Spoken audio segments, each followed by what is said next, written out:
앞치마 먼저 쭉 보겠습니다. 1장 1절에 부두엘의 아들 요엘에게 임한 여호와의 말씀이라. 제가 이걸 왜 읽었냐면 저와 여러분들은 고민하지 않지만 학자들은 이게 연대가 없다는 게 연대 표시가. 그래서 너무 많은 고민들을 많이 하세요. 제가 다 설명드릴 수는 없고 또 그럴 필요도 없고요. 그 열린 노트 성경이 있으신 분들 요엘 서론을 보세요. 앞에 요엘 서론. 그 앞에 서론에 보시면 일단 요엘이라는 말의 뜻은 여호와는 하나님이시다, 그런 말이 있고요. 그 밑에 저자와 저자 연대 보세요. 거기 보시면 맨 밑에서부터 세 번째 줄에 본서의 저작 연대에 관해서는 여러 견해가 있다. 그 중에서도 1번 BC 830년 요아스 통치 시기, 2번 BC 400년 바벨론 포로에서 귀환 후라는 두 견해가 지배적이다. 근데 이 두 견해조차도 여러분 400년이나 차이 나요. 400년이나.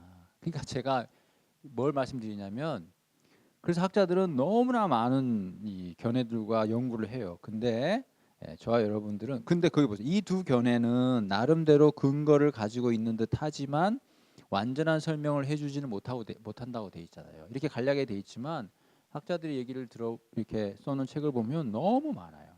제가 이제 그 말을 왜 하냐면, 우리들은 여기 있는 것처럼 이렇게 해도 지배적인 그 두 의견조차도 충분한 설명이 못 된다고 하니 우리는 성경을 읽는 데 있어서 너무 거기에 신경 쓰지 말고 오히려 그런 연대 표시가 없으면 없는 대로 그냥 읽으시면 돼요.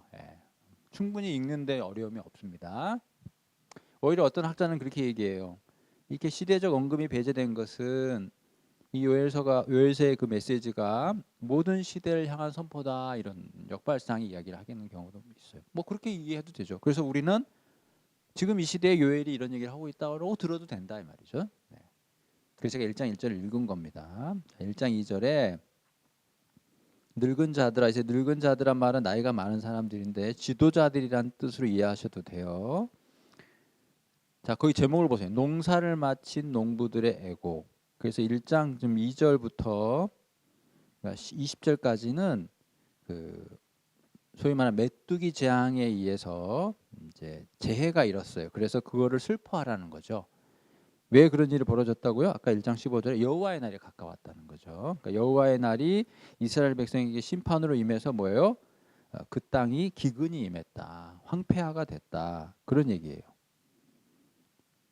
그래서 1장 2절에 이걸 들어라, 땅의 모든 주민들아 귀를 기울여라, 너희의 날에나 너희의 조상들의 날에 이런 일이 있었느냐. 자, 이게 이렇게 지나갈 수도 있지만 이걸 잘 보면 지금까지 어느 곳에서도 이런 일은 처음이다, 그런 뜻이에요. 좀 느낌이 다르죠? 왜 그렇게 해석할 수 있냐? 2절 후반부에 너희의 조상들의 날에 이런 일이 있었냐, 그 말은 뭐예요? 옛날까지 볼 때 이런 일 처음이다, 그 말이죠. 그 다음에 2절 후반부 중간에 땅의 모든 주민들아 너희는 귀를 기울여라, 그 말이에요. 그 말은 이 땅의 모든 사람들 한번 들어보세요. 이런 일이 있었어요? 그러네. 이쪽 동네에도 없었고 저쪽 동네에도 없었고, 그런 의미에 있어서 이런 일은 어느 때고 어느 장소에서도 볼 수 없었던 일이었다, 이 말이죠. 그만큼 무게감을 주는 거죠. 이건 보통 일이 아니다,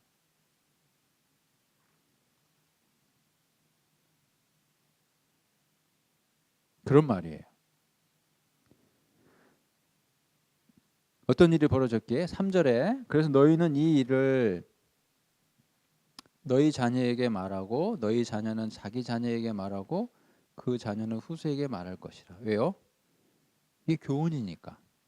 대대에 전해라, 이 말이죠. 잊지 않도록 해라, 그 말입니다. 어떤 일인가요? 4절이죠. 팥죽이가 남긴 것을 메뚜기가 먹고 메뚜기가 남긴 것을 느치가 먹고 느치가 남긴 것을 황축이 먹었다. 모르긴 몰라도 메뚜기란 말은 잘 알아요. 그래서 이 네 가지 생물이 나오죠. 이것을 네 종류의 다른 메뚜기다, 혹은 메뚜기의 성장 과정별로, 이런 말들을 많이 하는데 그냥 여러분들 이걸 뭐냐면 문학적인 표현이에요. 그러니까 뭐요? 싸그리 먹었다, 싸그리. 한 톨도 남기지 않았다는 거죠. 메뚜기가 나타나서 싹 먹었다면 싹 먹었다. 자, 이게 뭐 지금 제가 이 부분이 어떤 부분이라고 했어요? 하나님의 심판이라고 그랬죠? 예. 무서운 거예요. 하나님의 심판은 이렇게 무서운 거예요. 5절에 취하는 자들아 울어라. 슬퍼하라는 거예요. 왜요? 취하는 자들에 대한 비슷한 말, 포도주를 마시는 자들이죠. 왜 울어야 될까요? 포도주가 없으니까. 자, 계속 무슨 얘기가 나오냐면 슬퍼하라는 거예요. 왜요? 하나님의 심판으로 모든 게 다 사라져 버렸기 때문에. 그래서 취하는 자들에게 있어서는 뭐가 사라졌어요? 포도주가 사라진 거죠. 그러니까 농부들에게는 뭐가 사라졌을까요? 11절에 농부들에게는 미루가 보리가 사라졌겠죠. 그렇죠? 예, 농부들은 그게 목적이니까. 밭의 소산이 다 없어졌음으로 인하여 슬퍼하라는 거예요. 문맥의 흐름을 알겠죠? 네. 그 다음에 아까 6절, 아마 6절 보세요. 다른 한 민족이 내 땅에 올라왔음이로다. 그들은 강하고 수가 많으며 그 이빨은 사자의 이빨 같고 그 어금니는 암사자의 어금니 같도다. 한번 물어볼게요. 다른 한 민족이 뭘 가리킬까요? 근데 그 민족은 그들인데 강하대요. 수가 많대요. 이빨은 사자의 이빨 같대요. 어금니는 암사자의 어금니 같대요. 사람 같습니까? 모르겠죠. 그래서 되게 어렵게 이게 지금 1장과 2장에 두 번의 경고의 메시지가 나타나는데 1장에서는 주로 메뚜기 얘기, 2장에서는 군대 얘기가 나와요. 이걸 가지고 많은 학자들은 너무나 고민을 많이 해요. 이게 메뚜기가 진짜 메뚜기냐. 그래서 어떤 사람들은 이 시대 때, 근동 시대 때, 성경의 시대 때 메뚜기 재앙이 있었는지 역사적으로 막 찾아요. 예. 그래서 어떤 사람은 실제로 메뚜기 재앙이 있었다. 어떤 사람은 없었다. 혹은 이거는 비유다. 우리가 얘기하는 것처럼 이스라엘 백성이 하나님 앞에 심판받은 것에 대한 역사적 사건이 북이스라엘은 아시리아에게 멸망하고 남유다는 바벨론에 멸망하잖아요. 그때 아시리아와 바벨론 군대가 어디서부터 쳐들어오면 북쪽에서부터 쳐들어오거든요. 그러니까 결국은 북쪽에서 쳐들어온 그 군대를 마치 메뚜기 떼처럼 비유했다라고 설명하기도 해요.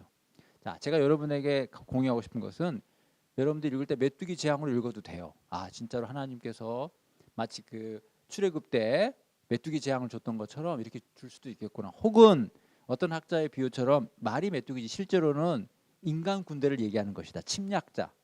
둘 다 이해해도 저는 그게 다 좋다라고 봐요. 어느 한쪽만 택하지 마시고 둘 다로 이해하셔요. 그럼 더 성경의 의미를 더 풍성하게 읽지 않겠나 생각합니다. 그래서 6절에도 5절까지는 메뚜기, 4절에 메뚜기 얘기했다 6절에 갑자기 민족 얘기를 하잖아요. 그래서 헷갈릴 수 있는데 그냥 여러분들은 사람 군대로 생각해도 되고 메뚜기로 생각해도 돼요. 미리 한번 살펴볼게요. 6절에서 다른 한 민족 그랬죠. 그 다음에 2장 2절 보세요. 2장 2절. 2장 2절에 보게 되면 후반부에 이는 많고 강한 백성이 이르렀습니다. 그 심판의 날에 큰 백성이 왔다는 거예요. 그러면서 이와 같은 것이 옛날에도 없었고 이후에도 대대에 없으리라. 마치 이 말은 아까 1장 2절에 있는 말하고 똑같죠? 이런 일은 처음이다 이 말이죠. 그러면서 마지막 2장 11절을 보세요. 여호와께서 그의 군대 앞에 소리를 질렀다. 아, 이거는 여호와가 보내는 군대다 이거지. 충분히 이해하셨습니까? 1장과 2장의 분위기를. 그래서 메뚜기 재앙으로 이해하심과 동시에 여호와의 군대. 그러니까 하나님이 어떤 군대를 불렀다는 거예요. 그 군대에 대해서는 좀 더 설명할 겁니다. 그래서 인간 군대라고 이해하셔도 돼요. 그렇다면 누굴 얘기할까요? 이방 침략자를 얘기하겠죠. 아시리아와 바벨론. 네, 하나님의 막대기로 쓰이는 거죠. 막대기로. 자, 그래서 6절 아까 1장 6절에 읽었고요. 1장 7절에 그들이 내 포도나무를 멸하며 내 무화과 나무를 긁어 말갛게 벗겨서 버리니 그 모든 가지가 하얗게 돼. 이게 지금 다 문학적인 표현인데 어떤 지금 느낌을 받아야 돼요? 아, 하나도 남음이 없구나. 무섭다. 근데 여기서 놓치지 말아야 되는 게 1장 6장 6절과 7절에 있는 내라고 하는 표현. 내 땅, 내 포도나무, 내 무화과 나무. 근데 내 땅, 내 포도나무, 내 무화과 나무를 다른 말로 하나님의 땅, 하나님의 포도나무, 하나님의 무화과 나무죠. 근데 그거를 하나님의 군대가 지금 멸하고 있죠. 잘 따라오셨어요? 예. 하나님의 마음 오죽하겠어요? 하나님의 땅을 하나님이 지금 친다고요. 지금 하나님의 무화과 나무를 하나님이 스스로 벗긴다니까요. 왜? 지금 이 자기 백성에 대한 심판이 이러하다는 거예요. 그래서 하나님은 다시 이 백성을 회복시키죠. 왜? 내 백성이니까. 그러니까 이 심판은 징계라니까요. 최종 심판이 아니라고요. 징계예요. 징계.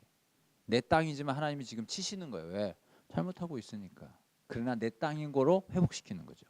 내 백성인 거로 버리지 않는 거예요.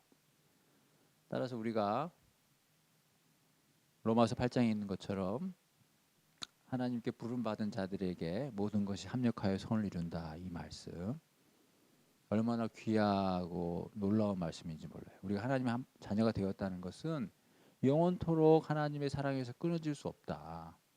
비록 우리가 어느 순간에 하나님 앞에 범죄해서 하나님의 매를 맞겠죠.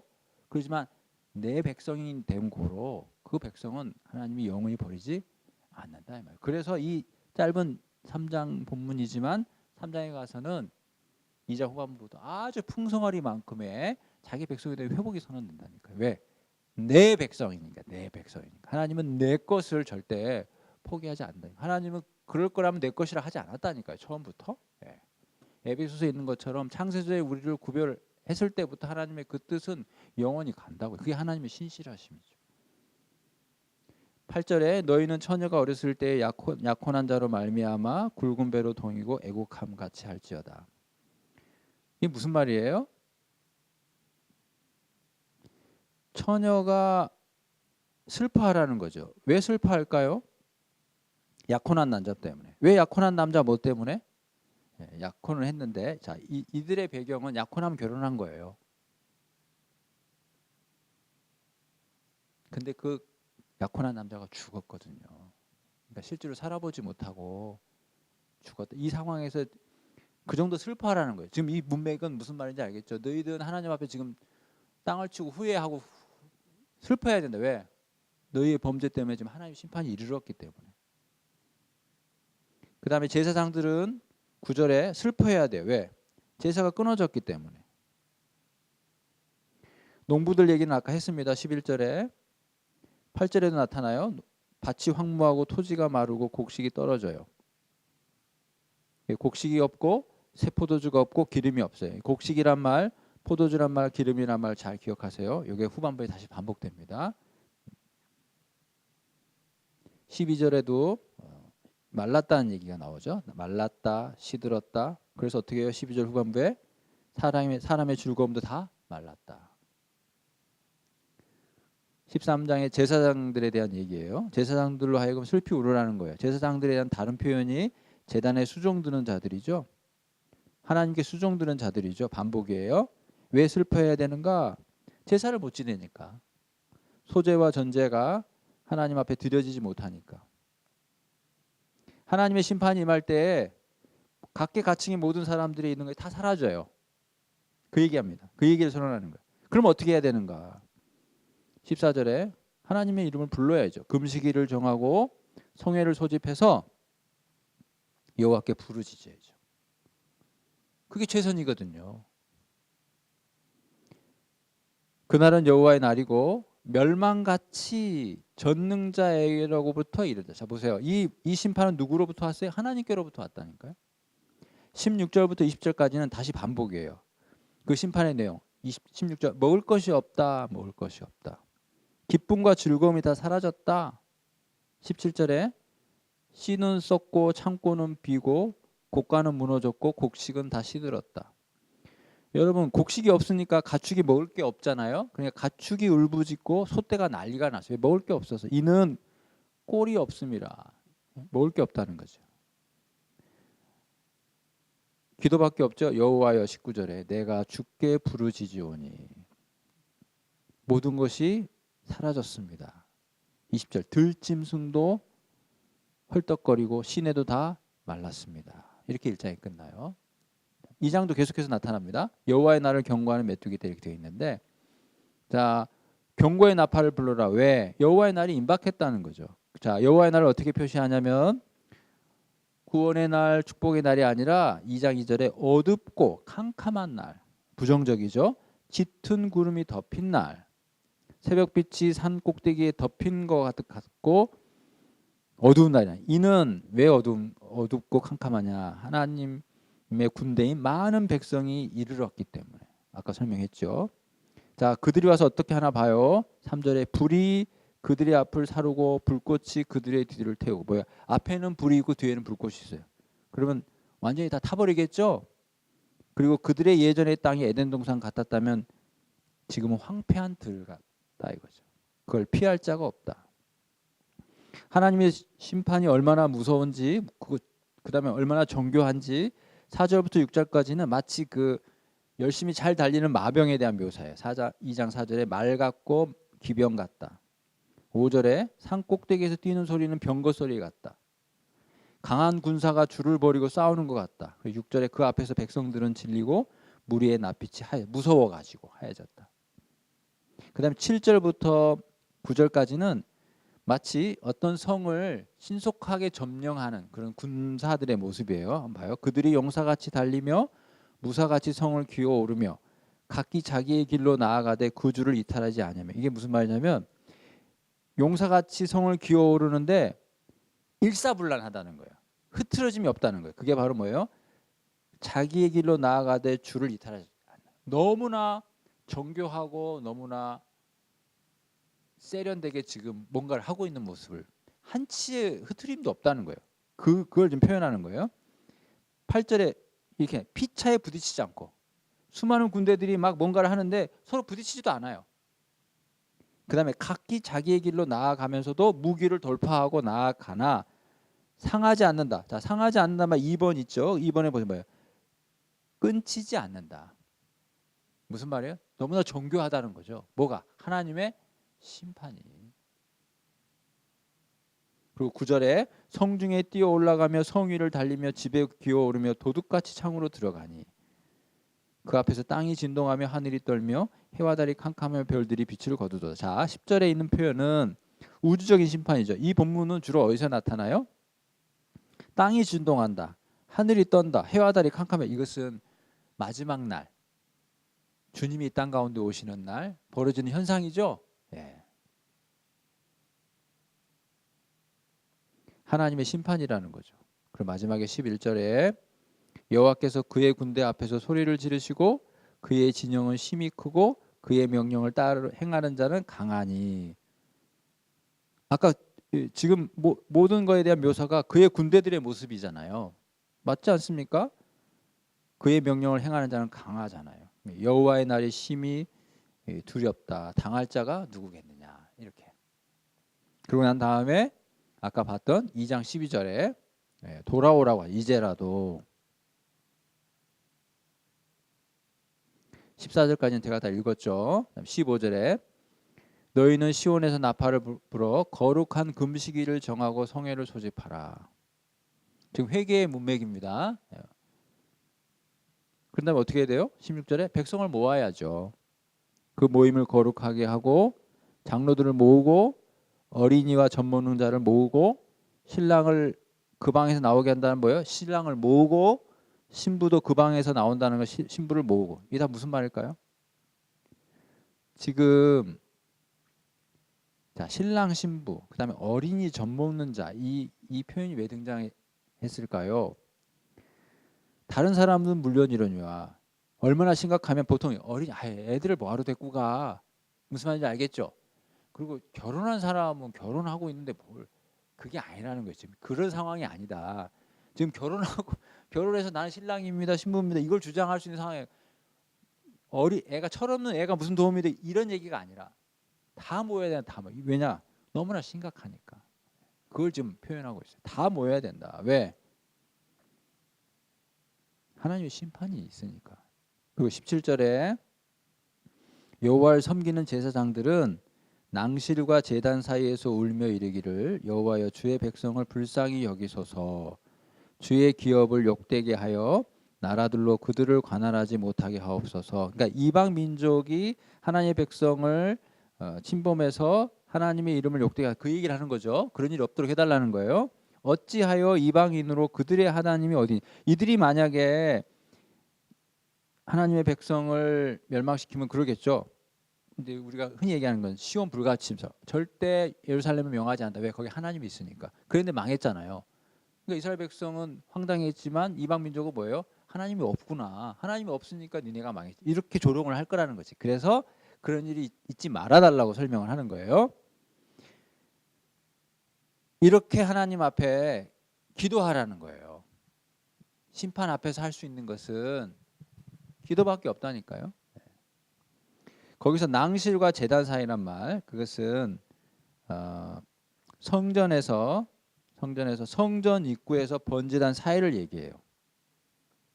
한번 머릿속에 그려볼까요? 성전 입구가 있고 제단 있고 그 사이에 지금 제사장이 앉아서 거기서 우르라는 거거든요. 왜 거기서 울어야 될까요?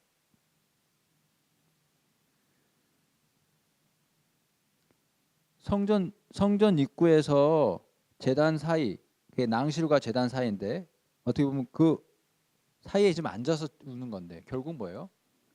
제단으로 가야죠. 갈 수 있게 해달라는 거예요.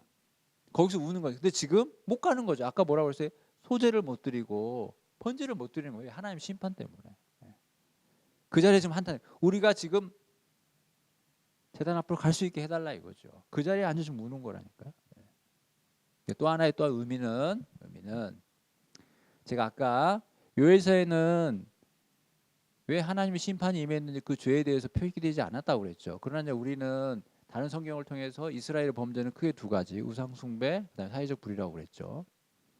그다음에 이스라엘의 우상 숭배는 그야말로 여호와를 버리고 우상을 숭배하는 것이 아니라 뭐라고 그랬어요? 혼합주의라고 그랬죠. 에스겔서에 보면 똑같은 죄를 지적하는데 어떤 그림을 그려주냐면 낭실과 제단 사이에 사람들이 앉아 있어요. 그러면 잘 보세요. 여기서처럼 제사장들이 울어요. 왜 울어요? 아, 우리가 제단으로 가야 된다 이거지. 제사를 드리러. 근데 에스겔서에 보니까 하나님이 지금 화가 났어요. 왜 화가 났냐?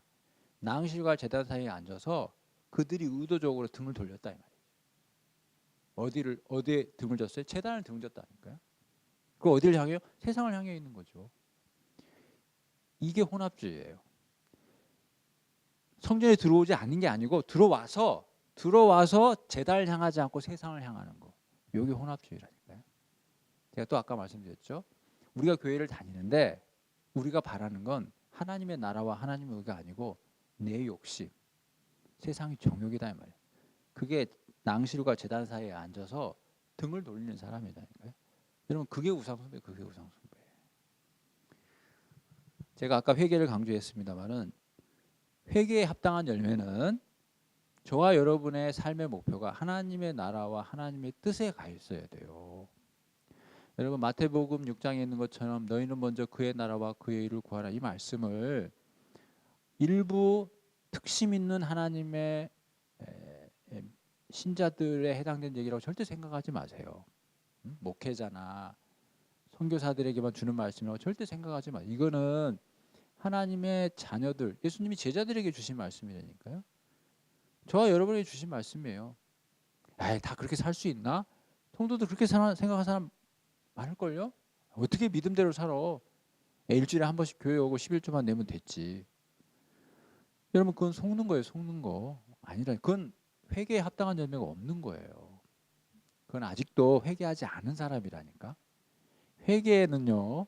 그의 삶이 하나님께로 향해야 돼요.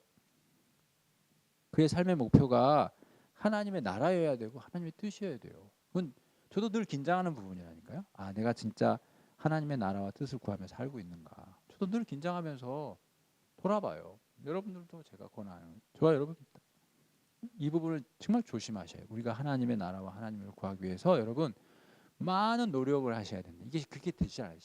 우리는 맥을 놓고 있으면 나도 모르게 세상에 가 있다니까요.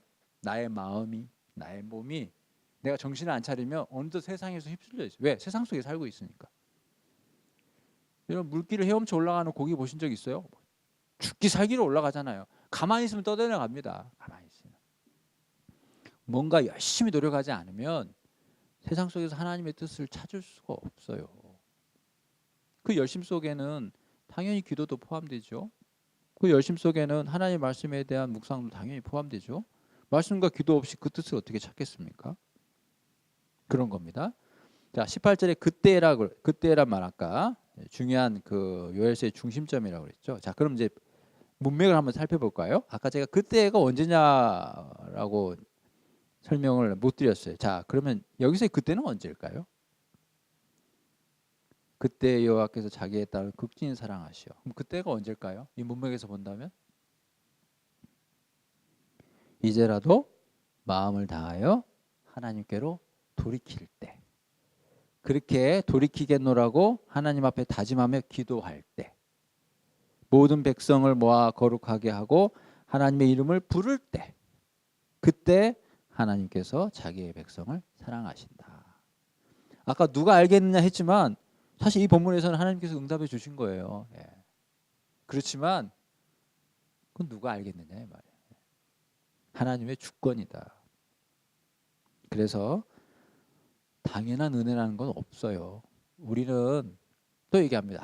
내가 하나님의 은혜를 받을 만하지. 여러분, 어느 누구도 하나님 앞에 당연한 은혜를 받을 만한 사람 아무도 없다니까요. 그럼 어떤 은혜만 있어요? 뜻밖의 은혜만 있죠. 뜻밖의 은혜. 그래서 그 영어 찬송가 중에 Amazing Grace란 말 나오죠. Amazing Grace. 놀라운 은혜. 그게 뭐예요? 뜻밖의 은혜라는 거죠. 내가 이런 은혜를 받아도 되는가? 그게 Amazing Grace예요. 뜻밖의 은혜. 우리는 당연한 은혜를 받을 만한 사람 아무도 없다니까요.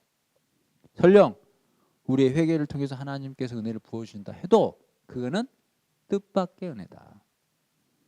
자, 아까 제가 1장에서 잃어버린 거 3가지 잘 보라고 그랬죠. 곡식과 새 포도주와 기름 얘기했어요. 자, 19절 봅니다. 여호와께서 그들에게 응답하여 이르시기를 내가 너희에게 곡식과 새 포도주와 기름을 주리니. 이 표현 아시겠죠? 그 황폐화됐던 거 하나님께서 다시 허락하시는 거예요. 너희가 이로 말미암아 흡족하리라. 내가 다시는 너희가 나라들 가운데서 욕을 당하지 않게 할 것이며. 그리고 내가 북쪽 군대란 말, 이 북쪽이란 말 잘 이해하셨죠? 이스라엘 백성에게서의 군대는 항상 북에서부터 옵니다. 지리가 그렇게 돼 있어요. 왼쪽은 바닷가고 오른쪽은 사막이라 오른쪽 나라가 있어도 사막을 건너서 침범해 오지 않아요. 삥 돌아서. 지리가 그렇게 돼 있다. 전 참고로 지리를 별로 안 좋아하거든요. 근데도 이거는 여러분들하고 나눠요. 왜 하필 북쪽이냐? 사실은 동쪽에 있거든요, 바벨론이. 근데 동쪽에서 오지 않는 이유가 사막이 있어서 그래요. 그래서 삥 돌아서 북쪽에서부터. 그래서 항상 하나님의 심판에 의한 적들은 어디서부터 온다? 북에서 온다. 그래서 북쪽 군대예요. 북쪽 군대. 이 북쪽 군대를 메뚜기 떼로 이해하셔도 되고 인간 군대로 이해하셔도 된다고 말씀드렸어요. 자, 북쪽 군대를 너희에게서 어떻게 해요? 멀리 떠나게 해요. 네. 그리고 메마르고 척박한 땅을 쫓아내 줍니다. 동해로 서해로 들어가게 해요. 그들이 거기서 죽기 때문에 거기서 악취가 나요. 그러니까 메뚜기가 죽어도 악취가 나죠? 사람이 죽어도 악취가 나잖아요. 네. 이는 큰 일을 행하였음이니라. 땅이여 두려워하지 말고 기뻐하라. 하나님께서 큰 일을 행했다. 22절에 들짐승들아 두려워하지 마라. 들의 풀이 싹이 날 것이고 나무가 열매를 맺을 것이고 무화과 나무와 포도나무가 힘을 낼 것이다. 23절에 자녀들아 기뻐하며 즐거워할지라. 왜? 이른 비와 늦은 비를 예전과 같게 할. 예전과 같게. 여러분, 우리는 이렇게 모든 사람이 다 죄를 범하였으며 하나님의 영광에 이르지 못하더니 하나님을 아는 자도 없고 깨닫는 자도 없고 우리의 죄인된 모습이. 근데 원래 우리는 이렇게 지음받은 게 아니었다니까요. 창세기를 보면 선악과를 따먹기 전까지는 아담은 하나님과 동행했고 모든 만물들을 맡은 청지기로서 모든 동물들 이름을 다 지어줬잖아요. 원래 우린 그런 존재였다니까요. 예전과 같을 거예요. 이제 아니 예전보다 더 좋아질 겁니다. 그게 우리가 마지막으로 누릴 영광이죠. 분명한 거는 우리가 마지막에 누릴 그 새로운 피조물의 완벽한 형태는요, 처음 창조된 그 모습보다 월등히 뛰어날 거예요. 그거는 많은 학자들이 이렇게 얘기해요. 그렇게 믿으셔도 됩니다. 하나님의 은혜는 일단 예전과 같게 해주는 거예요. 그래서 24절에 마당에는 밀이 가득하고 독에는 새 포도주와 기름이 넘친다. 자, 그럼 거기도 보세요.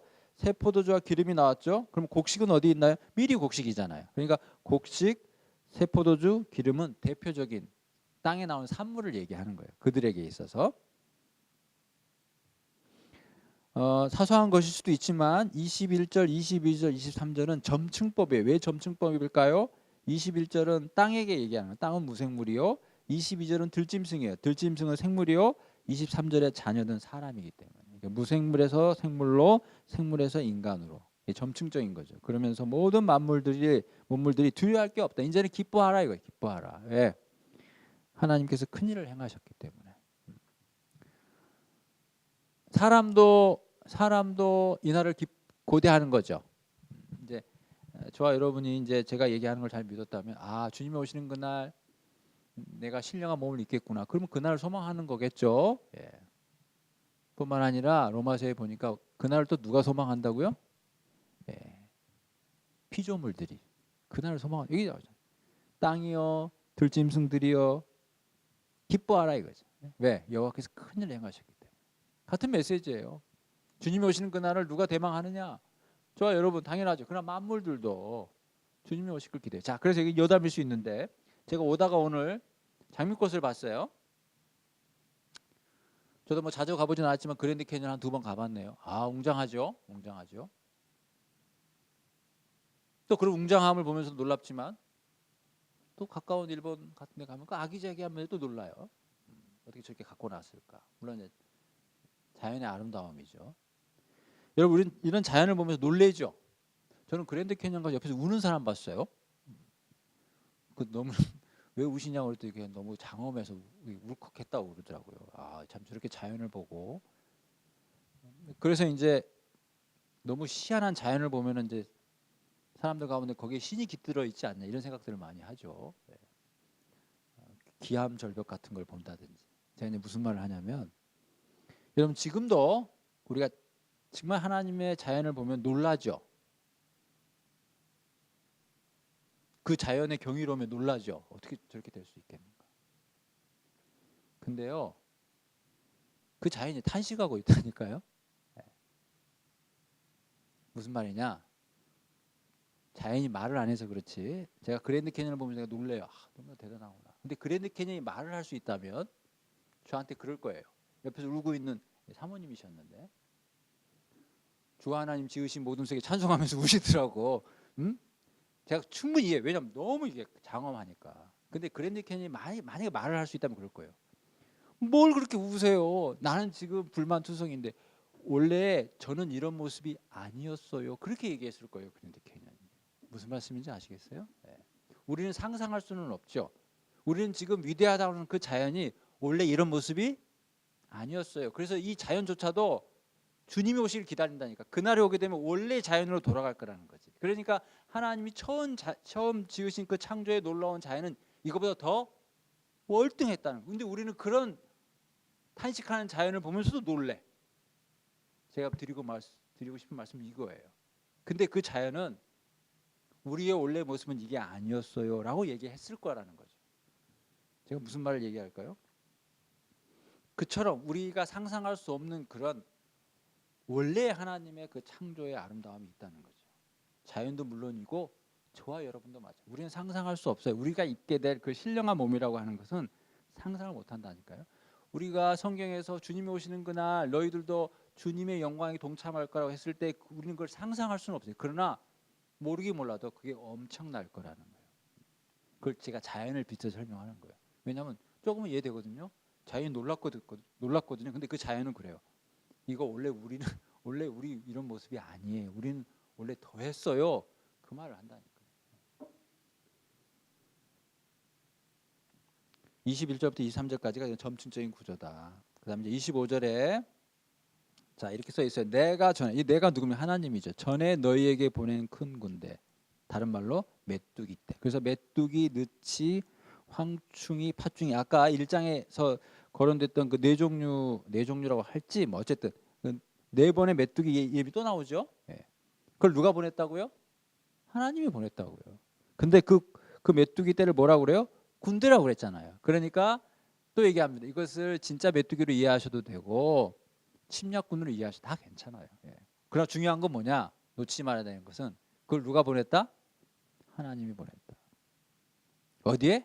하나님의 땅에, 하나님의 백성에게. 그게 하나님이 이스라엘 백성에게 준 심판의 의미라니까요. 따라서 이 심판은 징계라고 해요. 징계. 하나님께서 그 횟수대로 갚아줄 거라는 거예요. 갚아줄 거라는 거예요. 왜요? 내 백성이니까. 끝까지 포기하지 않는 거죠. 그 다음에 26절에 풍족이 먹을 거라는 거예요.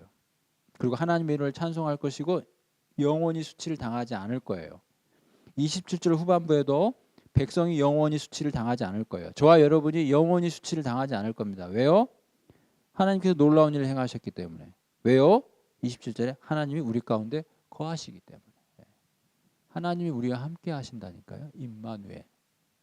어떻게 함께 하시죠? 성령의 내주하심을 통해서 함께 하시죠. 여러분 마태복음 28장에 저와 여러분이 잘 아는 말씀이 있어요. 하늘과 땅의 권세를 내게 주셔서 예수님이 마지막으로 하시는 말씀이죠. 너희는 가서 모든 족속으로 제자를 삼아 이렇게 얘기하죠. 아버지와 아들과 성령의 이름으로 세례를 주고 내가 너희의 분부한 모든 것을 가르쳐 지키게. 그다음에 볼지어다 이렇게 하고 내가 세상 끝날까지 내가 너희와 항상 함께 있으리라. 이게 예수님의 말씀이거든요. 근데 여러분 이상하지 않아요? 예수님 지금 어디 계시는데? 하나님 보좌 우편에 계시잖아요. 근데 세상 끝날까지 우리와 함께 하겠대요. 어떻게? 보좌 우편에 계시면서. 어떻게 함께 하시죠? 그의 영으로, 성령으로 함께 하시는 거예요. 그래서 성령이 우리 가운데 내주하심으로 그 말씀처럼 예수님이 우리와 영원토록 함께 하시다는 그 말씀이 맞는 거죠.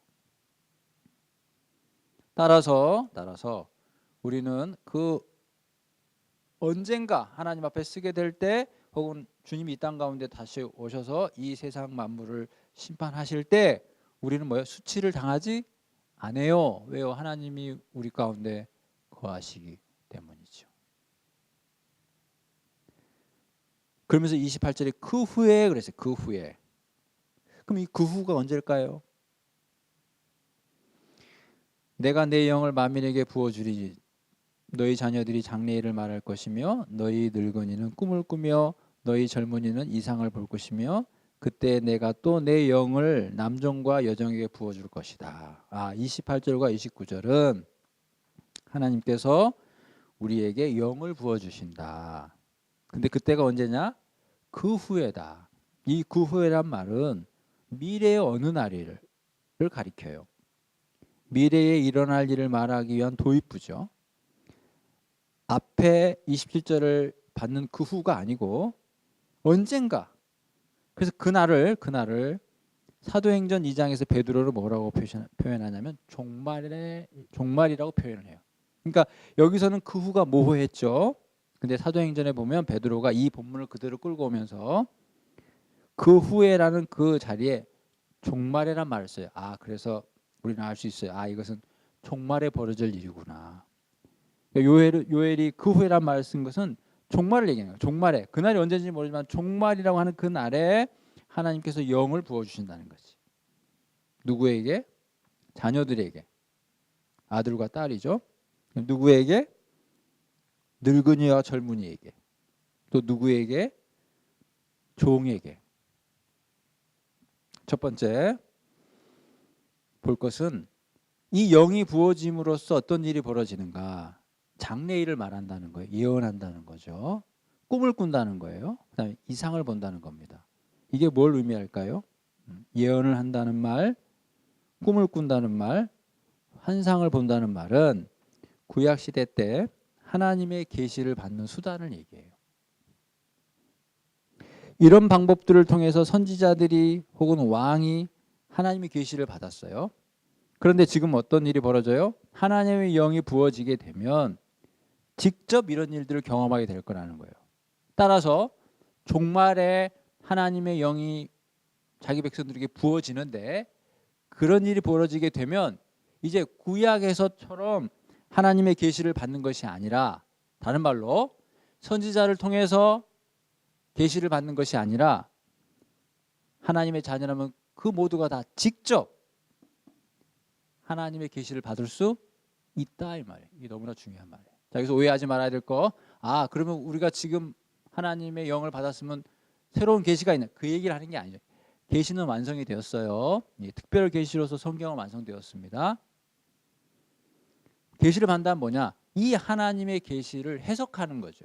이 하나님의 계시의 뜻을 알아가는 거죠. 그것을 구약의 표현을 빌리자면 그때는 선지자들이 알려줬다는 거죠. 선지자들이 뭐였어요? 하나님의 뜻을 알려줬잖아요. 하나님께서 말씀하실 때 이르라 이르라 이르라. 그게 하나님의 뜻이다. 근데 이제는 이 종말에는 하나님의 영이 부어졌기 때문에 이제 그 영의 부음을 받은 모든 사람들이 직접 예언을 하고 직접 꿈을 꾸고 직접 이상을 본다는 말은 직접 이제 계시를 받는다는 거죠. 따라서 저와 여러분이 이제는 직접 하나님의 특별 계시는 이 말씀을 읽을 수 있어야 되고 해석할 수 있어야 된다는 거죠. 가능하다는 거예요. 왜? 영이 부어졌기 때문에. 영이 부어졌기 때문에. 그리고 영이 부어진 사람들에게 있어서는 그것이 특권으로 주어졌다는, 특권으로. 지금의 예를 빗대자면 이런 거죠. 저와 여러분이 성경을 못 읽어요. 한글이지만 못 읽어. 무슨 뜻인지 몰라. 그래서 어떻게 해요? 목사님, 이거 무슨 뜻이에요? 그럼 마치 뭐가 같아요? 구약에 선지자님, 하나님의 뜻이 무엇인지 우리에게 알려줘요. 그 말하고 뭐가 달라요? 제가 조금 비약했나요? 저는 똑같다고 봐요. 똑같다고 봐요. 목사님의 설교가 필요 없다. 이런 얘기를 제가 하는 게 아니에요. 그거대로 의미가 있는 거예요. 목사님이 회중들에게 하는 설교는 그 자체로 의미가 있다니까요. 그거 말고 그게 필요 없다는 게 아니라 이제 종말에 하나님께서 자기 백성 만민에게 다 부어줬다고 영을. 저와 여러분 예수님을 믿었다면 우리도 그 은혜를 받았다니까요. 오순절의 성령 강림을 통해서 우리에게도 성령이 임했다니까요. 그러면 이제 우리도 이상을 보냐 이 말이에요. 계시를 보냐 이 말이죠. 성경을 읽고 아 하나님의 뜻이 이것이구나라고 깨닫고 그걸 성경 속에서 환상을 보냐 이 말이에요. 제가 그걸 도전하는 거라니까요. 지금 못 본다면 우리는 뭔가를 놓치고 있다 이거죠. 그러면 여전히 우리는 목사님 이거 좀 풀어주세요, 해석해 주세요라고만 매달린다면 이거는 뭔가 아쉬운 거 아니냐 이거지. 성경은 분명히 만민에게 영을 부어줄 거고 그러면 그들이 다 환상을 본다고 선언이라니까요. 봤으면 좋겠다가 아니라 본대요. 그럼 또 제가 도전해요. 우리는 왜 못 보냐? 왜 못 보냐? 그럼 뭐가 문제냐 이거지. 우리의 열심이 없는 거죠. 우리가 노력을 덜 한 거죠. 우리 속에 있는 영이 잘못된 게 아니라 뭐의 문제인지 모르지만 우리는 하나님의 말씀을 못 읽는다는 거예요. 읽고도 무슨 뜻인지 모른다는 거예요. 외부 요인들은 뭐 딴 데서 찾더라도 우리가 해야 될 일을 해야 되지 않겠냐. 우리는 더 열심을 내어서 하나님이 주신 이 은혜를 누려야 된다. 우리가 하나님의 말씀을 통해서 이 말씀 속에서 하나님을 발견해야 한다니까요. 여러분 꿈이 뭔가요? 비전이 뭔가요? 비전은 내가 하고 싶은 게 비전이 아니에요. 그건 자기 야망이죠. 보통 학생 비전이 뭐예요? 그럼 저는 대통령이 되는. 그건 자기 야망이죠. 여러분 비전이라고 하는 것은 나를 향한 하나님의 뜻이 비전이에요. 그러니까 내가 비전을 찾았다는 건 내가 어떻게 살아야 되겠구나. 나를 향한 하나님의 뜻이 이거구나. 그걸 발견한 사람이 비전을 발견하는 거지. 나는 유명한 사업가가 될 거예요. 몰라. 이제 자기가 그런 음성을 들었으면 몰라도 그런 게 아니라면 자기 계획이죠. 자기 계획. 여러분 우리는 계시를 통해서 나를 향한 하나님의 그 뜻을 찾는 거라니. 그게 비전을 보는 거예요. 비전을. 계시가 아니고서 어떻게 하나님의 비전을 알겠냐고요. 모른다니까요. 우리 모두는 다 그런 면에 있어서 만인 선지자가 돼요. 만인 선지자. 만인 제사장이라는 말을 들어보셨죠? 네. 왕 같은 제사장. 이 본문은 우리에게 만인 선지자를 얘기하고 있어요. 우리 모두가 다 구약에처럼 이제 선지자가 될 수 있다는 거죠. 왜? 선지자의 의미는 뭐예요? 하나님이 계시를 받는다는 자들이거든요. 우리가 지금 선지자 노릇하라는 게 아니라 이제 구약의 선지자처럼 우리 모두가 다 하나님의 말씀을 받고 전할 수 있는 사람이 되어야 한다. 여러분 민수기를 한번 보겠습니다. 여러분 시간이 가도 이거 한번 찾아보세요. 민수기 11장 29절. 모세가 하는 얘기거든요. 민수기 11장 29절.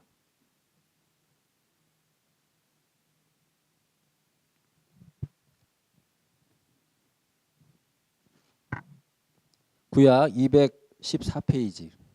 찾으셨어요? 자, 26절 한번 26절. 자, 어떤 일이 벌어졌는지 한번 봐요. 26절에 봅니다. 그 기명된 자 중 엘닷이라 하는 자와 메닷이라 하는 자 두 사람이 진영에 머물고 장막에 나아가지 아니하였으나, 자, 여기서 중요해요. 그들에게도 영이 임하였으므로. 진영에서 영. 여러분 지금 이게 모세 시대 때 얘기해. 모세 시대 때 그들에게 영이 임하니까 예언했답니다. 예언. 그래서 27절에 한 소년이 달려와서 모세에게 전하여 이르되, 엘닷과 메닷이 예언합니다. 그러니까 28절에 한 사람 곧 모세를 섬기는 눈의 아들 여호수아가 모세한테 하는 말이, 내 주 모세여 그들을 말리소서. 그 말은 뭐예요? 예언하지 못하게 하라는 거죠. 그랬더니 모세가 뭐라고 그래요? 이게 이제 오늘 찾는 본문인데 29절. 모세가 그에게 이르되 네가 나를 두고 시기하느냐. 무슨 말인지 알겠죠? 아이 저기 저 선생 저 내 주대는 모세만 예언해야지 저런 사람들이 예언하고 그런 건 안 되지 않아요? 그런 말이에요. 내가 나를 두고 시기하느냐. 모세가 하는 말입니다. 여호와께서 그의 영을 그의 모든 백성에게 주사 다 선지자가 되게 하시기를 원한다. 여러분 이게 모세의 바람이었어요. 여러분 이게 모세 개인의 바람, 이게 하나님의 뜻입니다. 하나님은요, 하나님의 백성들 모두가 하나님의 영을 받아 뭐가 되기를 원해요? 선지자가 되기를 원해요. 선지자가 어떤 의미라고요? 하나님의 계시를 받아 전하는 사람이 선지자잖아요. 그러니까 저와 여러분 이 시대에 하나님의 말씀을 깨닫고 누군가에게 전하는 사람이 되라 이 말이에요. 그게 하나님의 뜻이라니까요. 저는 성도된 저와 여러분들이 이 사명을 절대 놓치면 안 된다고 생각해요. 그리고 이것을 다른 무엇보다도 우리의 삶의 목표 중에 가장 중요한 자리에 놓아야 된다고 생각해요. 우리가 왜 살아야 됩니까? 하나님 앞에 선지자 노릇해야 된다니까요. 다시 말해요. 구약의 선지자가 아니라 이 시대에 하나님의 말씀을 듣고 깨닫고 뿐만 아니라 누군가에게 전할 수 있는 사람.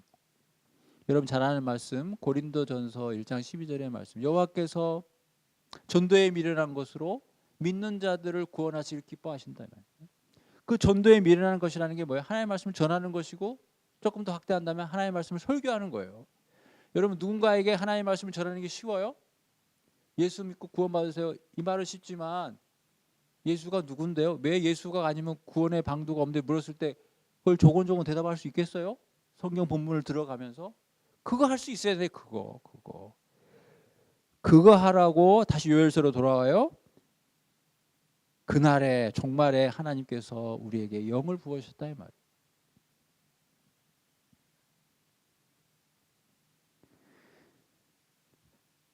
자 30절에 이런 말이야. 내가 이적을 하늘과 땅에 베풀리니 곧 피와 불과 연기 기둥이라. 31절 여호와의 크고 두려운 날이 이르기 전에 해가 어두워지고 달이 핏빛같이 변하려니와. 자 이 본문 정말 언젠가 천지 만물이 하나님의 우주적 심판을 선언할 그날은 여호와의 크고 두려운 날이죠. 아마 모르긴 몰라도 이게 주님이 오시는 그날이 아닌가 싶어요. 자 그럼 보세요. 이게 지금 종말의 문맥이거든요. 그러면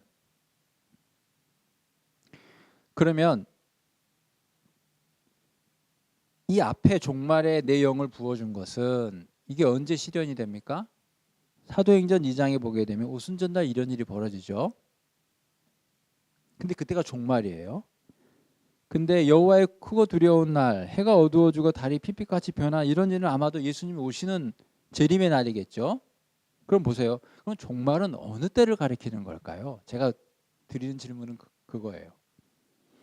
하나님의 영이 임하는 건 종말에 벌어질 일이에요. 그러면 28절이 실현되는 건 사도행전 2장이거든요. 그럼 오순절이 종말이죠. 근데 예수님이 오시는 날도 종말이죠. 근데 그 시점으로 같아요, 틀려요? 다르죠. 뭘 얘기하고 싶으냐면 하나님의 영이 부어지는 건 종말이에요. 따라서 우리는 지금 종말의 시대를 살고 있어요. 그런데 완전한 종말은 아니죠. 그러니까 우리는 종말의 시작과 끝 끝에 그 사이 어떻게 보면 종말의 시대를 살고 종말이라는 게 어떻게 보면 하나의 시점이나 시대가 됐단 말이죠. 그렇죠? 그러니까 종말이라고 했을 때 예수님 오시는 그 순간이 종말이 아니라 이미 예수님이 초림하실 때부터 종말이다 이거죠. 제가 이제 무슨 말씀을 드리냐면 제가 만인 선지자설을 얘기했잖아요. 모세도 모든 사람이 다 선지자가 되기를 원한다. 그것이 하나님의 뜻이다. 제가 그렇게 강조했거든요. 근데 이게 왜 의미가 있느냐 하면 그게 우리가 종말의 시대를 살기 때문이라는 거예요. 우리는 어떻게 보면 종말의 시작에 영을 받았잖아요. 왜냐하면 하나님의 영을 받은 게 종말이니까. 근데 진짜 예수님이 오시는 그 종말이 있잖아요. 그러면 그 종말의 시대를 저와 여러분이 사는데 그 사는 저와 여러분의 사명이 뭐냐 했을 때 그게 바로 선지자 사역을 감당하는 것이다. 그 말씀을 드리려고 해요.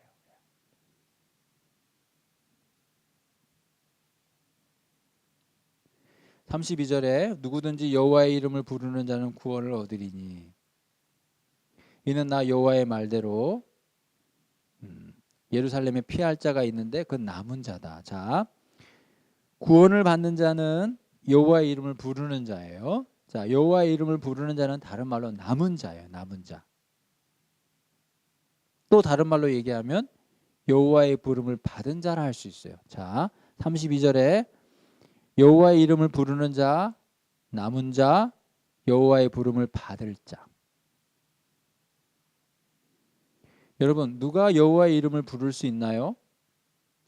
그것은 여호와의 부름을 받은 자라야 가능해요. 다른 말입니다. 여호와의 이름을 부를 수 있는 사람은 여호와가 그를 불렀기 때문에 가능해요. 우리가 회개할 수 있는 것은 내가 믿음이 있기 때문이 아니라 하나님 나에게 믿음을 주었기 때문이다 이거지. 우리가 하나님을 찾는 것은 나의 의지가 아니라 하나님의 은혜다 이 말이에요. 요한일서 4장 10절에 사랑은 여기 있으니 우리가 하나님을 사랑한 것이 아니요 하나님이 우리를 사랑하사 우리 죄를 속하기 위하여 화목제물로 그 아들을 보내셨다. 우리가 하나님을 사랑하는 믿음이 생긴 것은 그 이전에 먼저 하나님이 나를 먼저 사랑했기 때문이다. 따라서 우리가 주의 이름을 부를 수 있는 사람이 되었습니까? 자랑할 게 아니라 그게 하나님의 은혜다. 은혜다. 내가 하나님 앞에 회개합니까? 그러면 회개했다는 그 자리로 나를 부르신 게 하나님의 은혜다. 이 말. 자, 이어서 3장에 보라 그날 계속해서 이런 의미는 무슨 뜻일까요? 종말의 의미겠죠. 종말에 어떤 일이 벌어지느냐? 예루살렘이 사로잡힌 자에 돌아온다 이거예요. 그리고 아까 제가 서두에 말씀드렸지만 이제 이스라엘 백성을 괴롭혔던 열방에 대한 심판이 있을 거라고 제가 말씀을 드렸어요. 이제 그 내용이 나옵니다. 3장 2절에 내가 만국을 모아 데리고 여기서 만국은 열방이겠죠.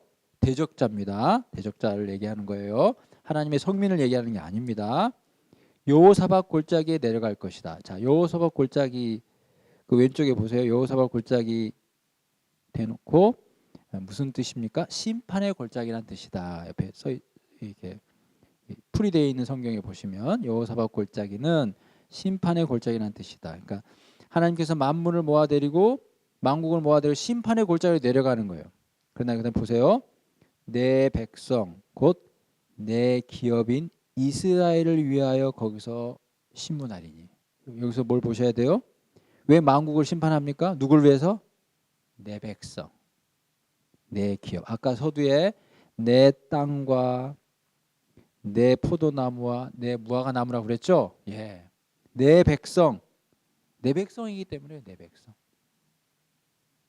그들을 신문한다는 건 그들을 심판한다는 거죠. 왜 그들을 신문하고 심판해요? 이는 그들이 이스라엘을 흩어버렸기 때문에. 그리고 하나님의 땅을 지멋대로 나누었죠. 그다음에 3절에 제비뽑아 뽑아서 또 내 백성이란 말. 내 백성을 끌고 갔죠.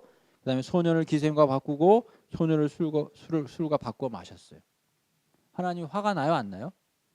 그러니까 내 자녀가 잘못해서 매를 들긴 했는데 그들이 불의하게 한 거에 대해서는 하나님은 참지 못하는 거죠. 왜? 내 백성을 건드렸으니까. 그에 대해서는 좌시하지 않겠다는 거예요. 그래서 4절에 두로와 시돈과 블레셋 이 세 나라는 어떻게 보면 예루살렘 멸망 후에 유다의 부를 대표적으로 약탈했던 사람들이에요. 예루살렘이 멸망한 건 하나님의 뜻이죠. 그렇지만 그들을 약탈한 건 죄입니다. 죄. 그들을 심판하겠다는 내용이죠. 너희가 나와 무슨 상관이 있느냐? 내게 보복하겠느냐? 만일 내게 보복하면 너희가 보복하는 것을 내가 신속히 너희의 머리에 돌리리니. 그러니까 하나님이 다 보복해 주겠다는 거죠. 그 이유가 뭐냐면 5절에 너희가 내 은과 금을 빼앗고 나의 징계한 보물을 너희 신전으로 가져갔고 6절에 유다 자손과 예루살렘 자손을 그의 영토에서 멀리 떠나게 했기 때문에 하나님이 심판하는 거죠. 그래서 받은 걸 그대로 돌려줍니다. 7절 보라 내가 그들을 너희가 팔아. 아까 6절에 유다 자손과 예루살렘 자손을 팔았죠. 팔은 그들을 파는 거예요. 팔아서 너희가 팔아 이르게 한 곳에서 나오게 하고 너희가 행한 것을 너희 머리에 돌려서 8절입니다. 너희 자손을 유다 자손의 손에 다시 팔겠다 이거죠. 받은 대로 그대로 갚아주겠다는 거예요. 그래서 그들을 먼 나라 스바 사람에게 팔 것이다. 이게 여호와께서 말씀하셨다.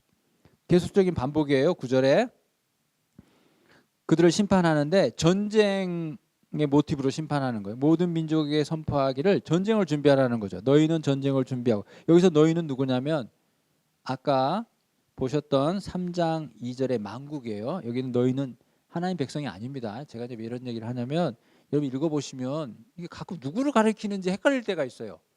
제가 여러분에게 도움을 주려고 드리는 말씀이에요. 여기서 너희는 만국에 그러니까 하나님이 지금 전쟁을 일으키게 하는 거예요. 다 좀 여호수아 골짜기 모으는 겁니다. 왜요? 심판하려고.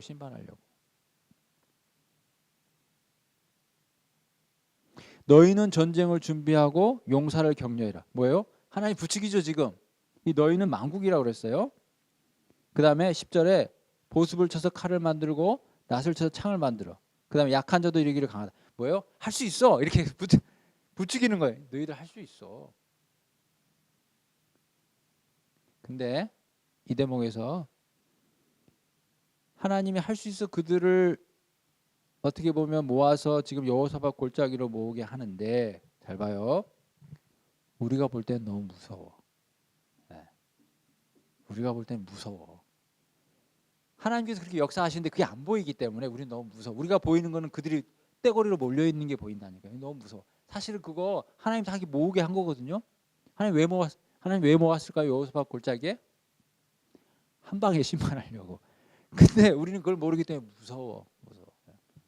제가 아까 이제 서두에 성도가 받는 고난의 얘기를 했는데 내가 잘못한 것 때문이 아니라 하나님께서 나의 어떤 영적 유익을 위해서 부여한 허락한 고난이 있을 때 우리는 그 하나님의 계획을 모르기 때문에 욥처럼 그 순간에 무서워. 두렵다니까요. 하나님은 눈에 안 보이지만 여호사밧 골짜기에 모이는 그 막강한 대적의 무리들은 눈에 보이잖아요. 무섭다니까요. 무서워. 네. 그렇지만 믿어야 돼요. 왜? 그 무서움 뒤에 하나님의 어떤 계획이 있을지 모르잖아요. 우리는 그걸 몰라요. 그걸 본다면 안 무서웠겠죠? 욥이 지금 계속 뭘 얘기해요? 하나님이 왜 저에게 이런 고난을 허락해? 얘기 좀 해달라. 그럼 내가 이해하겠다는 게 욥의 항변인데 끝까지 하나님 얘기하지 않아요. 우리는요. 끝까지 고난의 이유를 모를 겁니다. 왜? 알려주면 그건 고난이 아니죠. 모르니까 고난이지. 알면 안 무서워할 거예요. 엘리야가 자기 시종이 그 엘리야 집을 삥 둘러싸 있는 그 아람 군대를 보고 두려워 떨 때 엘리야 눈에는 뭐가 보여요? 그 뒤편에 서 있는 하나님의 불병거를 봤잖아요. 그러니까 보면 안 무섭다니까요. 그걸 안 보는 종은 무서웠지만 엘리야는 안 무서웠어. 왜냐하면 엘리야가 이게 마음이 담대해서가 아니라 불병거를 봤기 때문에. 우리가 만약에 고난의 이유를 안다면 하나님께서 그 대적들 무리 뒤에 하나님의 어떤 계획이 있다는 걸 안다면 우리는 안 무서울 거예요. 근데요 모른다니까요. 모를 거예요. 영원히. 그래서 우리는 무서울 거예요. 그런데 하나님은 살아계시잖아요. 하나님의 계획은 모르지만 하나님이 나의 하나님이라는 건 알잖아요. 그걸 믿는 거죠. 그래서 믿음이 필요해요. 엘리야가 무서워하지 않는 데는 믿음이 필요치 않았어요. 왜냐하면 봤거든요. 불병거를. 근데 불병거를 안 보고도 무서워하지 않을 수 있으려면 믿음이 필요해요. 믿음. 그래서 성도는요, 특별히 고난 가운데서 믿음으로 살아야 됩니다. 믿음 외에는 답이 없어요. 겉으로 볼 때는 무섭죠. 왜? 다 한 자리에 모였다니까요. 근데 이게 뭐예요? 하나님의 마지막 한 방의 심판을 위해서 모였다는 걸 아무도 몰라요. 하나님의 백성들도 몰라요. 11절에 사면의 민족들아 너희는 속히 와서 모일지어다. 그래놓고 여호와여 주의 용사들로 그리로 내려오게 하옵소서. 12절 민족들은 일어나서 여호사밧 골짜기로 올라올지어다. 내가 거기에 앉아서 다 심판할 것. 이게 하나님의 계획이에요. 어느 영화의 대사처럼 너는 다 계획이 있었구나. 여러분 하나님은 다 계획이 있어요. 하나님 다 계획이 있다니까요. 우리는 그 계획이 뭔지를 몰라요. 근데 그 하나님을 믿는 거죠. 왜? 나의 하나님으로. 또 이게 아버지가 애 어디 가자 했을 때 애가 막 무서워 떨어. 왜? 나를 어디로 데리고 가나. 근데 무서워 떨지 않아요. 아버지는 항상 나를 즐겁고 재미난 곳을 항상 데려갔거든. 그래서 아버지가 또 일부러 얘기 안 해. 서프라이즈 하려고. 아버지 어디 가는데 얘기 안 하고 데리고 가. 차를 타고 경부 고속도로를 타는데도 얘기를 안 해줘. 용인 갈 거면서. 얘기를 안 해줘. 왜? 용인 정문에 가는데도 얘기를 안 해. 서프라이즈 한다고. 여러분 우리의 믿음은 그와 같아요. 우리가 어떻게 하나님의 계획을 다 알 수 있겠어요? 그건 불가능한 겁니다. 예수님 당시에 제자들이 예수님이 예루살렘에 죽으러 가자고 했을 때 제자들은 그걸 알았어요. 예수님이 죽으러 간다는 걸. 그럼 어떻게 해야 될까요? 도망가야죠. 근데 도망가지는 않아요. 그러면 예수님의 그 죽음의 의미를 알았습니까? 아니 몰랐어요. 그럼 제자는 어떻게 했어요? 모르면서 따라갔어요. 여러분 그게 제자도입니다. 왜? 주님이니까 따라간 거예요. 그냥. 주님이 알려줘도 그 말이 무슨 말인지 몰라. 나는 죽어야 될 것이다. 나는 넘겨질 것이다. 그 말이 무슨 말인지도 몰라. 예루살렘에 가면 죽을 거라고 하는데 죽으러 간대. 그 의미도 몰라. 그래서 따라가요. 의심하면서 뒷머리를 끄적끄적하면서 따라가는 거예요. 여러분 그게 신앙이에요. 그게 제자도라니까요. 다 알아서 가는 게 아니라고요. 그래서 성도는 믿음으로 사는 거예요. 믿음으로. 뭘 믿어요? 그분을 믿는 거죠. 그분을. 이게 마지막 날에 임하게 될 하나님의 심판입니다. 13절은 그 심판을 이렇게 표현했어요. 낫으로 곡식을 자르는 거, 그 다음에 포도틀에 가득한 포도를 짓밟는 거. 이거는 하나님의 심판을 상징화한 거예요. 왜 그래요? 13절 후반부에 그들의 악이 크기 때문에. 또 선지서의 중요한 주제 중에 하나가 열국이 심판했을 때는 열국의 심판하면 반드시 자기 백성의 회복이 있어요. 짝을 이루어요. 그래서 이 앞단에 지금 계속 열국에 대한 심판 얘기가 있었기 때문에 이 마지막에는 자기 백성에 대한 회복이 반드시 따라오는 거예요. 그래서 14절부터 마지막 21절까지가 하나님께서 백성들에게 복을 주시는 내용이에요. 15절 해와 달이 캄캄하다. 이것은 하나님의 현현이죠. 하나님이 나타나셨어요. 하나님이 나타나시면 천지 만물이 이렇게 요동치는 거예요. 그 다음에 16절에 여호와께서 나타나셨기 때문에 시온에서 부르짖죠. 부르짖어요. 왜 부르짖을까요? 자기 백성을 모으시는 겁니다. 예루살렘에서 목소리를 내셔요. 왜요? 자기 백성을 부르시는 거죠. 왜? 여호와께서 그 백성의 피난처가 되기 때문에. 자기 백성을 모으는 겁니다. 지금 이 시온에서 부르짖는 하나님은 자기 백성을 모으는 거예요. 사방팔방으로부터 마지막 때가 되면 하나님 자기 백성을 다 모으십니다.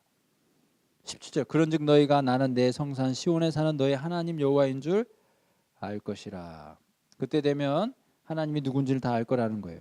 그리고 예루살렘은 거룩하게 되어지는데 다시는 이방 사람이 그 가운데로 통행하지 못할 것이다. 과거에는 이방 사람이 통행하는 거는 물론이러니와 예루살렘을 함락시켰죠. 근데 앞으로 새 예루살렘에는 그런 일이 절대 없을 거다 이 말이죠. 그러면서 종말 어느 때를 얘기하는 그날에 이 날은 역시 종말을 얘기해요. 어떤 일이 벌어져요? 산들이 단포도주를 낼 것이고 작은 산들이 젖을 흘릴 것이며 유다의 모든 시내가 물을 흘릴 것이며 여호와의 성전에서 샘이 흘러나. 아까 초반부의 기근과 황폐함에 대한 다 역전이죠. 예. 마치 에덴 동산을 보는 것 같아요. 그런데 보세요. 그러나 애굽은 하나님 앞에 의인은 여호와께서 인정하시지만 악인은 하나님의 심판을 받을 거라는 것처럼 애굽은 에돔은 황무지가 될 것이고 황무한 들이 될 거예요. 왜 하필 애굽이요 에돔일까요? 여러분 혹시 그 노트 성경 오른쪽에 보세요. 애굽과 에돔에 대해 뭐라고 설명되어 있습니까? 하나님 백성의 모든 원수의 대표자를 가리킨다. 그날이 되면 하나님의 원수가 심판받을 거라는 걸 얘기해요. 왜 심판받습니까? 이는 그들이 유다 자손에게 자기 백성에게 포악을 행했기 때문에. 하나님이 매를 드시긴 하지만 자기 백성에게 포악한 자는 용납치 않는다니까요. 그래서 종국에 하나님께서 열방을 심판할 때는 반드시 자기 백성에 대한 신원을 회복시켜 주는 게 반드시 짝을 이루어요. 그래서 20절에 뭐라고 그래요? 유다는 영원히 있겠고 예루살렘은 대대에 있으리라. 여러분 중요한 시편 23편에 내 평생에 여호와의 선하심과 인자하심이 반드시 나와 함께 하실 것이니 내가 여호와의 집에 영원히 거하리라. 그 말씀이거든요. 유다는 예루살렘은 영원할 거다 이거예요. 저와 여러분이 하나님의 자녀가 맞다면 우린 영원할 거예요. 내가 영원할 거라는 거를 묵상하십시오. 이 세상이 작아 보일 거예요. 우리는 왜 이 세상이 커 보입니까? 내가 돈이 없으면 왜 이렇게 무섭죠? 내가 많은 사람보다 스펙이 약하면 왜 이렇게 두렵죠? 내가 영원히 살 거라는 걸 잘 모르니까. 나에게 영생이 있다는 걸 안다면 이 세상에 잠시 높아지는 게 뭐가 그렇게 대수인가요? 여러분 전도서가 어려운 것은 얼핏 보면 세상을 비관하는 것 같아요. 왜냐하면 죽음을 강조하거든요. 근데 그 전도자가 죽음을 강조하는 것은 죽음으로부터 배우라는 거예요. 여러분 뭘 배우라는 걸까요? 그리고 전도자 저자는 그 코엘렛이라는 전도자의 말이 맞다라고 얘기를 해주는 것 같아요. 왜? 거기서부터 교훈을 배우라는 그게 지혜니까. 전도서를 하는 시간은 아니지만 죽음 얘기만 하자면 왜 자꾸 전도자는 코엘렛은 자꾸 죽음의 자리에 가보라는 거예요. 잔치집에 가지 말고 추상집에 가라는 거예요. 왜 그럴까요? 여러분 죽음이 뭘 의미할까요? 모든 걸 다 원점으로 돌리는 거예요. 여러분 이 세상에 내로라는 사람들 죽는 순간에 다 원점으로 돌아갑니다. 제가 뭘 얘기해요? 그것이 영생을 깨닫는 사람이에요. 그런 사람들은 그걸 알기 때문에 세상이 높은 거에 대해 그렇게 부러워하지 않아요. 그게 없다고 해서 그렇게 두려워하지 않는다니까요. 그걸 모르는 사람들이 그게 전부인 줄 알고 그걸 두려워하죠. 그리고 하나님을 믿는 사람이 하나님을 잠깐 뒤로 놓고서라도 그걸 갖고 싶어 하죠. 지혜가 없어서 그래요. 전도서가 지혜 문헌이잖아요. 그 죽음이 모든 걸 원점으로 돌릴 거라는 걸 모르기 때문에. 진짜 몰라서 그래. 안다면 그렇게 안 하거든요.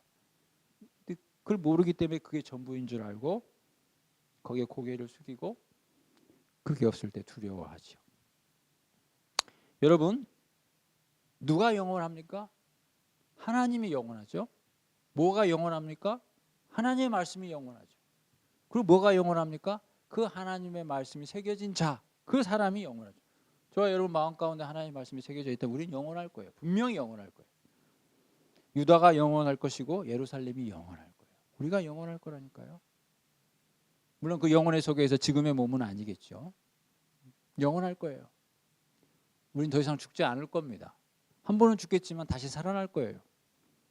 영생이 우리한테 있다 하는 사실로 우리는 세상을 이길 수 있어요. 어떠한 고난도 그 믿음으로 이길 수 있다. 또 이겨야만 해요. 그게 하나님이 저와 여러분을 부르신 이유라니까요. 우리는 그럴 때 하나님께 영광을 돌릴 수 있어요. 마지막 21절에 내가 전에는 그들의 피 흘림 당한 것을 갚아주지 아니하였지만 이제는 갚아줄 것이다. 왜요? 하나님이 시온에 거하신다. 무슨 말이에요? 하나님이 우리 가운데 함께 하시고 좌정하실 것이다. 하나님이 우리와 함께 하시는데 누가 우리를 대적하겠느냐. 자, 이렇게 해서 요엘서가 1장부터 3장까지 내용을 살펴봤습니다. 자, 오늘 이렇게 해서 요엘서를 마치도록 하고요. 늘 하는 얘기지만 하고 나면 늘 부족해요. 제 마음이. 여러분 조금이나마 도움이 되셨기를 바라고 요엘서를 더 많이 읽기를 바랍니다. 또 언젠가 다시 요엘서를 공부할 때 저도 더 깊이 있고 더 풍성한 내용으로 여러분들한테 이렇게 전할 수 있도록 저도 많이 읽도록 하겠습니다. 다음 시간에는 신약을 하겠습니다. 신약 고린도전서를 할 거고요. 그 다음에는 구약은 에레미야 이렇게 순서대로 갈 테니까 혹시 적어두셨다가 시간 날 때마다 많이 읽어보시기를 바라요. 자, 오늘도 수고하셨습니다.